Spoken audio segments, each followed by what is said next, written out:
ஆரம்பத்துல துரிதமாய் கிடைத்தது முடிவில ஆசீர்வாதம் பெறாது. தீமைக்கு சரி கட்டுவேன் என்று சொல்லாதே, பட் கர்த்தருக்கு காத்திரு, அவர் உன்னை ரட்சிப்பார். ரெண்டு கான்ட்ராஸ்டிங் பாயிண்ட்ஸ் இந்த கால வேளையில நாம் பார்க்க போகிறோம். ரெண்டு கான்ட்ராஸ்டிங் திங்ஸ், எதிர்மறையான காரியங்கள் இன்னைக்கு காலையில நாம பார்க்க போகிறோம். முதலாவதாக, ஆரம்பத்துல துரிதமாய் கிடைக்கும் ஆசீர்வாதம், ஆரம்பத்துல துரிதமாய் கிடைக்கும் நன்மை, எந்த பிரயாசமும் பண்ணாம கிடைக்கிற ஒரு பொருள். முடியல அது சந்தோஷமா, மகிழ்ச்சியா, ஆசீர்வாதமா இருக்காது. நம்ம சீக்கிரமா வேகமா ஆயிடணும் நமக்கு எல்லாம். ஆமா தானே? வரிசையிலே வருது இல்ல. ஒவ்வொன்றுக்கும் ஒரு ஒரு ஒரு வழி, ஒரு சிஸ்டம் இஸ் இன் பிளேஸ். எல்லாத்துக்கும் ஒரு சிஸ்டம் இஸ் இன் பிளேஸ், ஒரு அமைப்பு இருக்கிறது. இப்போ படிச்சுன்னுக்கிறீங்க, இப்பதான் ஃபர்ஸ்ட் இயர் பிகாம் சேர்ந்துக்கிறீங்க. நீங்க உடனே ஒரு கம்பெனிக்கு மேனேஜிங் டைரக்டர் மாதிரி கற்பனை சேர்ந்துக்கிறது. இப்பதான் செகண்ட் பியூசி பாஸ் பண்ணிட்டு என்ன சேர்ந்துக்கிறா, பிகாம் சேர்ந்துக்கிற.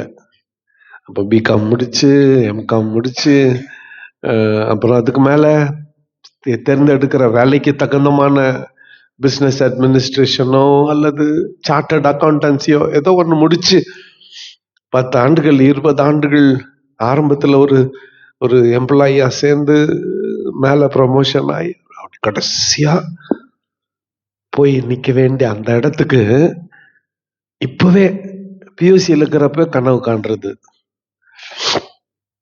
அப்படியே அது கிடைச்சிருச்சுன்னு வச்சுக்கோங்களேன், துரிதமா கிடைச்சிருச்சுன்னு வச்சுங்களேன், முடிவில் அது ஆசீர்வாதமா இருக்காது. என் அன்பு வாலிப பிள்ளைகளுக்கு நான் சொல்ற ஆலோசனை, உன்னுடைய கடின உழைப்பில் கிடைக்காத எந்த பொருளும் உனக்கு ஆசீர்வாதமா இருக்காது. எதுவும் உனக்கு ஆசீர்வாதமா இருக்காது. படிப்பா, put your hard work into it. கஷ்டப்பட்டு என்ன பண்ணுங்க, படிங்க, கண் விழிச்சு படிங்க. தூக்கத்தை விரும்பாதே, விரும்பினால் தரித்திரனாவாய். கண் விழித்திரு, ஆகாரத்தால் திருப்தி ஆவாய். இப்பதான் படிச்சேன் நீதிமொழிகள்ல.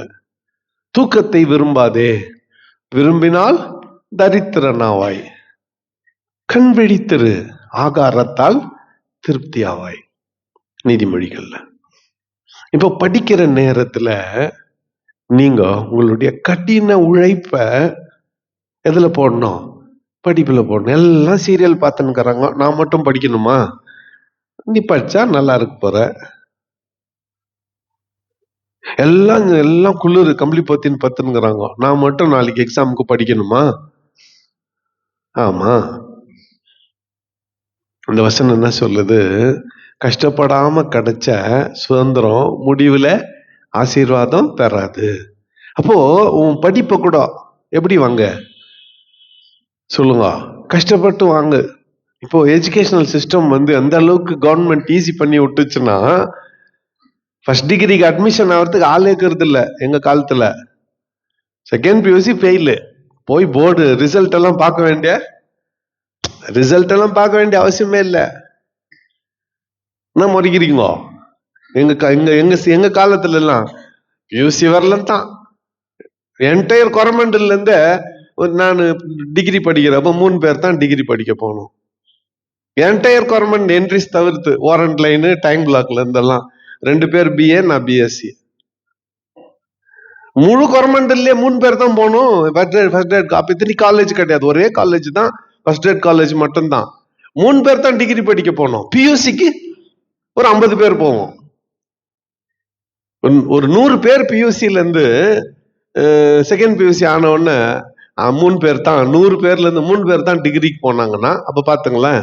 இப்ப அப்படி இல்ல, மார்க் சிஸ்டம் எல்லாம் உங்களுக்கு சாதகமா மாத்தி எப்படியாவது உங்க எல்லாரையும் பாஸ் பண்ணிடணும் அப்படின்ட்டு கவர்மெண்ட் என்ன பண்ணுதுன்னா தள்ளி விட்டுறாங்க. அவன் கவர்மெண்டே நினைக்குதுன்னா உங்களுக்கு பிட் அடிக்கிற கதெல்லாம் தெரியுமே, நல்லா அடிக்குவீங்களே, பார்த்து எழுதுறது, பிட் அடிக்கிறது, அதெல்லாம் அப்படியெல்லாம் பண்ணி என்ன பிரயோஜனம்? What is the use? ஈஸியா பாஸ் பண்ணிட்டா அப்புறம் லைஃப்ல அந்த அந்த படிச்ச பாடத்துக்கு ஏத்த வேலைக்கு போனா ஒண்ணுமே தெரியாது, ஏபிசிடி தெரியாது, உண்மையாவே ஏபிசிடி தெரியாது. காரணம் என்னன்னா அவங்களுக்கு எப்படி கிடைச்சிச்சு? அது ஈஸியா, ஹேஸ்டியா, துரிதமா, குயிக்கா கிடைச்சிடுச்சு ஆரம்பத்துல. முடிவுல எப்படி இருக்காது? அத சொல்லுங்க, ஆசீர்வாதமா இருக்காது. அதுலயும் குறிப்பா டீச்சிங் ப்ரொஃபஷன், டீச்சர் ஆகணும்னு நினைச்சிட்டீங்க வச்சுக்கோங்களேன், காலமெல்லாம் படிச்சுக்கணும். டீச்சர் ஆகணும்னு நினைச்சிட்டு டீச்சர் ஆயிட்டீங்கன்னா டெய்லி படிக்கணும். ஏன்னா திங்ஸ் ஆர் அப்டேட்டட் ஃப்ரீக்வென்ட்லி. இப்போ அப்டேட் ஆனது என்ன பண்ணிக்கணும்? சொல்லுங்க, படிச்சுக்கணும். ஃபர்ஸ்ட் இன்னைக்கு கான்ட்ராஸ்டிங் திங் ஃபர்ஸ்ட் அதுல என்னன்னா, அவசரமா சீக்கிரமா பணக்காரனா இன்னும் நினைக்காத, சீக்கிரமா வேகமா வேகமா அப்படின்னு நினைக்காத. அப்படியே ஒரு வேளை நீ ஆயிட்டாலும் முடிவில் அது எப்படி இருக்காது? ஆசீர்வாதமா இருக்காது. எதுவா இருந்தாலும் கஷ்டப்பட்டு ஸ்டெப் பை ஸ்டெப் முன்னேறதுக்கு வழியப்பார் பைபிள் சொல்லுது. இத புரிஞ்சுக்காம கர்த்தாவே எனக்கு ஒரு 1 கோடி ரூபாய் கூட ஆண்டவரே, மேல இருந்து அவர் பார்த்து சிச்சுங்கிறாரு, என்னத்துக்கு உனக்கு அவ்வளோ 10,000 ரூபாய் திடீர்னு பாக்கெட்ல வந்துட்டாவே என்ன செலவு பண்றதுன்னு, எப்படி செலவு பண்றதுன்னு தெரியல. அப்படியே நம்ம எதிர்பார்த்தது திடீர்னு கிடைச்சிட்டாலும் முடிவில் அது எப்படி இருக்காது? ஆசீர்வாதமா இருக்காது. மாறாக கஷ்டப்பட்டு நாம சம்பாதிக்கிறது நம்மளை விட்டு நீங்கி போவே போவாது. கஷ்டப்பட்டு நாம சம்பாதிக்கிறது நம்மை விட்டு நீங்கி போவே போவாது.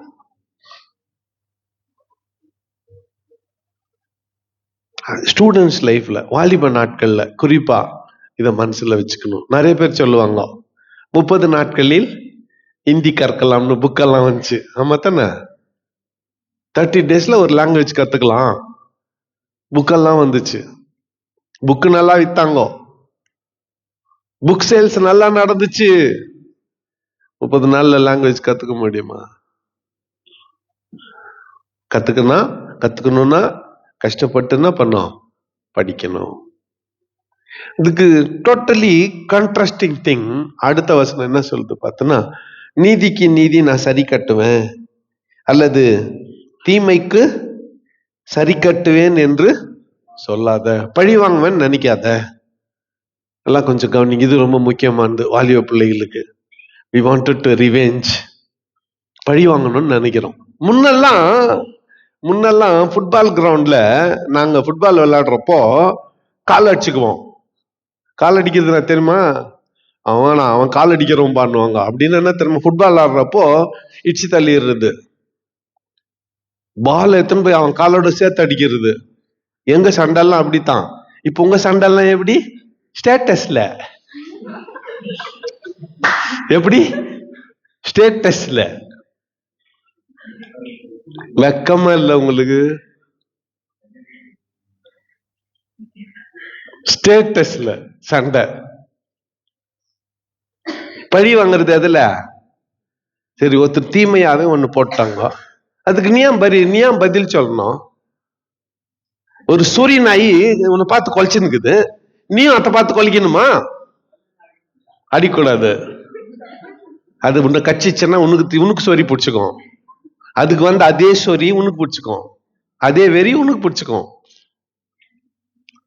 ஏன் நீ தீமைக்கு தீமை சரி கட்ட நினைக்கிற? முடிவு என்ன? இந்த வசனத்துல சொல்லுது, நீ ரட்சிக்கப்படணும். You must be saved. அதான் ரிசல்ட். என் ரிசல்ட்னா நீ நல்லா இருக்கணும். ரைட்? வசனத்துல, இதுக்கு முன்னால வசனத்துல அவசரமா நல்லா இருக்கணும்னு நினைக்காத, அதுக்காக கஷ்டப்படு. ரெண்டாவது, தீமைக்கு தீமை சரி கட்டாத. யார் உன்னை என்ன சொல்றாலும் அதுக்கு திருப்பி வார்த்தை. நான் ஒரு காலத்துல அப்படித்தான். என்ன மாதிரி வாயாடி யாருமே கிடையாது. யாருன்னா என்ன ஏதாவது ஒரு வார்த்தை சொல்லிட்டா 10 வார்த்தை திரும்பி சொல்லிடுவேன். இப்பெல்லாம் பேசாத, வாய் முன்னு பேசாத போயிடுறேன்.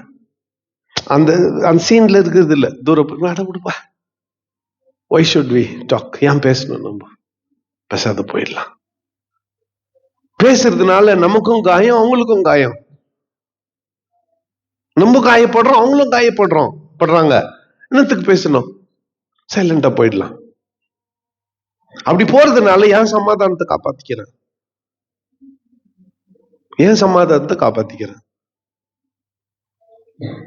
கர்த்தருக்கு காத்திரு, அவர் உன்னை ரட்சிப்பார். தீமைக்கு தீமை செய்யாத, தீமையை தீமையால மேற்கொள்ளாத, தீமையை நன்மையால் மேற்கொள்வாயாக.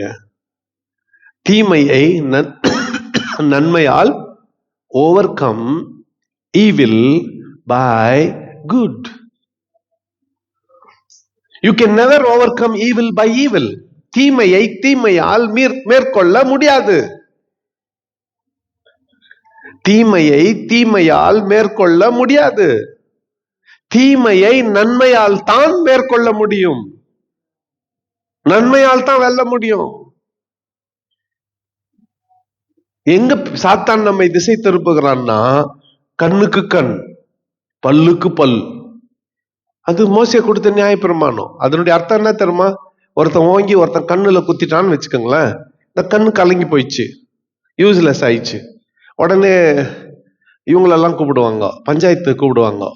பஞ்சாயத்துல இவன் குத்துந்து உண்மையா அது நிரூபிக்கப்பட்டா எவன் கண்ணு கலங்கிட்டு இருக்குது அவனை சொல்லுவாங்க, இப்போ உன்டன் நீ என்ன பண்ணு, அவனை கட்டி போட்டு இப்ப நீ கண்ணு கலங்கிடு அப்படின்னு இவன் குத்தி அவன் கண்ணை கலக்கிடுவான். அது நியாயப்பிரமாணம், பழைய காலம். ஏசுநாதர் பிரமாணம் அது இல்ல. ஒருவன் உன்னை ஒரு கன்னத்தில் அறைந்தால் மறு கன்னத்தை காட்டு. ஒருத்தன் ஒரு மைல் என் கூட நடந்துவானா 2வது மைல் நடந்து போ. ஒருத்தன் உங்ககிட்ட எனக்கு ஒரு ட்ரெஸ் கொடுன்னு கேட்டா உன் கம்பளிய கூட குத்துரு. அவருடைய உபதேசம் கஷ்டமாக்குதுல்ல. 100 கம்பளி ஆண்டவர் கொடுப்பாரு, 100 ட்ரெஸ் ஆண்டவர் கொடுப்பாரு. ஒண்ணு குத்துட்டியானா? ஏன்னா குடுக்க சொன்னது யாரு சொல்லுங்க? குடுக்க சொன்னது யாரு சொல்லுங்க? கர்த்தர். இப்போ அக்ஷயா என் மகம் நினைச்சுக்கோங்க. அது ஒரே ஒரு சொட்ரு, அதை எப்ப பாரு போட்டுன்னு இருக்கோம். அது வீட்டுக்கு யாரோ கெஸ்ட் வந்தாங்க, நான் அக்ஷயா அந்த சொட்டரை குத்துருன்னு சொல்லிட்டேன். அக்ஷயா கொடுக்க இஷ்டம் இல்லை. அந்த சொட்டர் அக்ஷயாக்கு வாங்கி குத்துறது நான் தான், வாங்கி குத்து அழகு பார்த்தது நான் தான், நல்லா புரிஞ்சுக்கோங்க. இப்ப குத்துருன்ட்டேன். அதுவும் தயக்கமா அப்பா பேச்சு கீழ்படிச்சு குத்துச்சு. வந்தவங்க போயிட்டாங்க. எனக்கு நிம்மதியா தூக்கம் வரன்னு நினைக்கிறீங்க? வராது. எப்படா பொழுது வெடியான்னு காத்து நிற்பேன், எப்படா கடை திறப்பாங்கன்னு காத்து நிற்பேன். கூப்பிட்டுன்னு போயிட்டு வழிபோக்கருக்கே வீட்டுக்கு வந்த கெஸ்டுக்கே அந்த நல்ல சொட்டரை கொடுத்தனா சொந்த மக்களுக்கு என்ன பண்ணுவேன்? நேத்து நீ கீழ்பஞ்சல்ல இந்த 4 வாங்கிக்கோ, சோ எடுத்து போடுப்பா, இதுல பெஸ்ட் ஸ்வெட்டர்ஸ் எடுத்து போடு, உனக்கு என்னென்ன வேணுமோ எடுத்துக்கோ அப்படின்னு சொல்ல மாட்டேன். அப்படித்தான் அது ஆண்டவர் சொல்றது. தீமைய சரி கட்டுவேன்னு சொல்லாத, எனக்கு காத்துரு, நான் உன்னை ரட்சிப்பேன். ரட்சிப்பேன் என்ற வார்த்தைக்கு I will protect you, I will provide for you, I will guide you, I will lead you. எல்லா எக்ஸாம்பிள், எல்லா ஆம்பிளிஃபைட் பைபிள் அவ்வளவுக்குது. அவர் உன்னை ரட்சிப்பார்ன்றதுக்கு அங்க இருக்கிற இங்க தமிழ் ரட்சிப்பார் வந்துச்சு. இதுக்கு அங்க பேரலா கொத்துக்கிற வார்த்தை சேவ் இல்ல, salvation. Save, he will save you. Salvation அப்படின்ற அந்த வார்த்தை அண்ட் ஆம்பிளிஃபைட் பைபிள் என்ன தெரியுமா சொல்லுது? He will protect you, he will guide you, he will lead you, he will provide for you, he will keep you. இத்தனை வார்த்தைகள் இருக்கிற அந்த வார்த்தைக்கு. இப்போ நமக்கு இன்டென்ஷன் என்ன? நம்ம சுகமாக்கணும், நம்ம நிம்மதியாக்கணும், நம்ம பாதுகாப்பாக்கணும், நம்ம ஆசீர்வாதமா இருக்கணும், ஆகார குறைவில்லாமல் வஸ்திர குறைவில்லாமல் ஆண்டவர் நம்மள நடத்தணும். அப்படின்னா வெயிட் அப்பான் தி லார்ட். அவசரப்படாத, சீக்கிரமா பணக்காரனும் பணக்காரி ஆயிடணும்னு நினைக்காத. அதுவும் தப்பு. கடைசியா எங்க முடியுது பாத்தீங்களா? இது வெயிட் அப்பான் தி லார்ட். கர்த்தருக்கு காத்திரு, அவர் உன்னை ரட்சிப்பார், அவர் உன்னை உயர்த்துவார், அவர் உன்னை மேன்மைப்படுத்துவார், அவர் உன்னை மகிமைப்படுத்துவார், அவர் உன்னை கனப்படுத்துவார். குடும்பத்திலயும் சரி, ஃப்ரெண்ட்ஸுங்க மத்தியிலயும் சரி, படிக்கிறதுல சரி, வேலை செய்யறதுல சரி, யாருன்னா உங்களை ஹியூமிலியேட் பண்ணா, யாரா உங்களை ரொம்ப அவமானமா பண்ணா உடனே என்ன பண்ணாத, உடனே பதில் சொல்லாத. இங்க நம்ம காலேஜ்ல எனக்கு நிறைய முறை இந்த எக்ஸ்பீரியன்ஸ் ஆகிக்குது, நிறைய முறை இந்த அனுபவம் எனக்கு ஆகிக்குது. சமீபமா ஒரு மீட்டிங், வேற ஒருத்தர் வந்து மீட்டிங் நடத்தினாங்க. 2 போலீஸ்கார் லேடிஸ் வந்திருந்தாங்க. அவங்க நைட் அங்க இருந்தாங்க. நாங்க வெளியே சென்னைக்கு மீட்டிங் போயிட்டு லேட்டா ஒரு 8:30 9 o'clock வந்தோம். வந்ததாங்க இது அப்படி எல்லாம் இருந்துச்சு. பாய்ஸ் கூப்பிட்டு தேடு தேடுன்னு சொன்னேன். அந்த அம்மா என்கிட்ட வந்துச்சு, வந்துட்டு போலீஸு, என்ன சார் நீங்க தான் இன்சார்ஜா இதுக்குன்னாங்க. ஆமா அப்படின்னு. வேற என்ன சொல்லிட்டோம் நானு, ஆமா. திருப்பின்னு ஒரு 5 நிமிஷம் பொறுத்து சாப்பிட்ற இடத்துல இவன் சரியா சர்வ் பண்ணுங்க அது இதுன்னு சொன்னா, அப்போ இன்னும் கொஞ்சம் போடுறான் அந்த அம்மாக்கு அப்படின்னு முடிஞ்சிச்சு.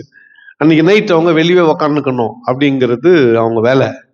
உடனே அவங்கக்கிட்டே உள்ள இருந்து, காலேஜ் உள்ள இருந்து நல்லா கை வச்சுன்னு இந்த மாதிரி சேர் எடுத்துன்னு வந்து போடு, அவங்களுக்கு உட்கார்றதுக்கு இங்க போடு, விறகு எடுத்துன்னு வந்து போடு, நெருப்பு கொளுத்தி விடு, ராத்திரி எல்லாம் கண்ணு முடிச்சுன்னு அந்த லேடிஸ். ஆகவே குளிராக்குது, குளிர் காயிட்டும் அப்படின்னு திரும்பி கேட்கறாங்க. சார் நீ என்ன சார் இன்சார்ஜா அப்படின்னு. ஆமா அப்படின்னு. சரி, என் பக்கத்துல யாரோ ஒருத்தர் இருந்தாங்க, அவங்க போயிட்டாங்க. அவர் தம்மா ஓனர் இருந்தாங்க. இவன் ஒருத்தன் வந்தான், கொளத்துக்காரன், சிமெண்ட் வேலை செய்யறான். அவன் என்ன, சார் இந்த மூட்டை கொஞ்சம் பொடினா, நம்மளே கை ஒடிச்சவங்க கேஸ். அப்பா நான் பிடிக்குவேன், எனக்கு கை ஒஞ்சிட்டு இருக்குது, என்னால வெயிட் தூக்க முடியாதுன்னு. நான் சார் ஒரு ரெடியா ரொம்ப சரி கிட்டோம். ஒரு 11 மணிக்கு அவங்க மேஸ்திரி வந்தாரு. அவர் வந்தோடனே சார் அப்படி. இவன் அப்பதான் பார்த்தான், நான் எதுவும் சொல்ல. ஏன்னா பாவம் அவங்களுக்கு தெரியாது, அவங்களுக்கு தெரியாது. ஓனர்னு டை கட்டுன்னு சூட் போட்டுன்னு அப்படியே அப்படியே நினைக்கிறாங்க போல.